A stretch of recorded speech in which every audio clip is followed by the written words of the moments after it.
बात करते हैं इरका हॉस्पिटल के बारे में, जो कि सऊदी अरब के शहर रियाज में वाक़ है। इस हॉस्पिटल को 1987 में तामीर किया गया था।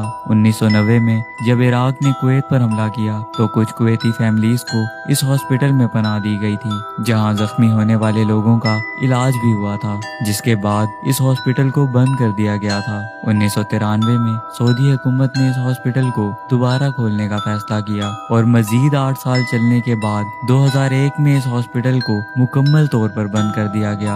ये हॉस्पिटल आज भी बंद है, जो कि रियाज की सबसे पुरअसरार जगह मानी जाती है। सऊदी शहरी इस बात का दावा करते हैं कि इस हॉस्पिटल पर जिन्नात का कब्जा है। अब तक इस हॉस्पिटल से मुतल्लिक काफी हैरान कर देने वाले वाकयात सामने आ चुके हैं। कुछ लोग कहते हैं कि रात के वक्त इस हॉस्पिटल को दूर से देखा जाए तो इस जगह पर कब्रिस्तान नजर आता है और करीब जाने पर ये जगह इमारत की शक्ल इख्तियार कर लेती है। जबकि कुछ लोगों का ये भी दावा है कि हॉस्पिटल की इस वीरान इमारत में रात को लाइट्स ऑन हो जाती हैं और बाकायदा हॉस्पिटल में लोग आते जाते दिखाई देते हैं, जो कि असल में जिन्नात होते हैं। इस हॉस्पिटल की इमारत को देखते ही खौफ आने लगता है। इलाका मकीन इस जगह के करीब से भी नहीं गुजरते, क्योंकि यहाँ के लोग बताते हैं कि इस हॉस्पिटल के अंदर से अजीबो गरीब आवाजें आती हैं और इसके करीब जाते ही इंसान की कैफियत अजीब होने लगती है।